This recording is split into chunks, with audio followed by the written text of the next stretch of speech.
మన ప్రభు అయిన యేసుక్రీస్తు నామములో మీకు మా శుభాభివందనములు. ఈరోజు దేవుని వాగ్దానము.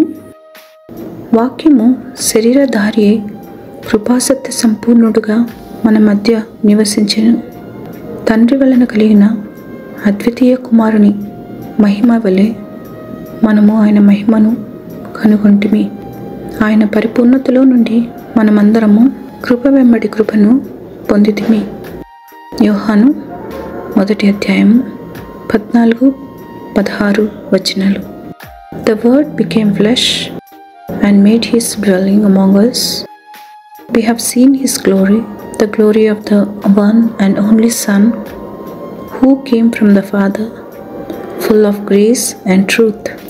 For from his fullness we have all received grace upon grace.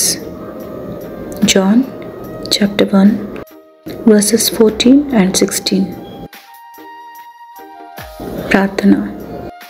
ప్రేమగల తండ్రి, మాకు సహాయకుడవై, మా సంరక్షకుడవై, మాకు ప్రతి పరిస్థితిలో విజయం ఇచ్చి నడుపుతున్నందులకు వందనాలు.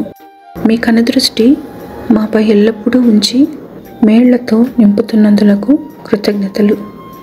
కష్ట పరిస్థితులలో ఇబ్బందుల గుండా వెళుతున్న వారిపై కృప చూపి నెమ్మది నిమ్మని యేసు నామములో వేడుచున్నాము తండ్రి. ఆమెన్.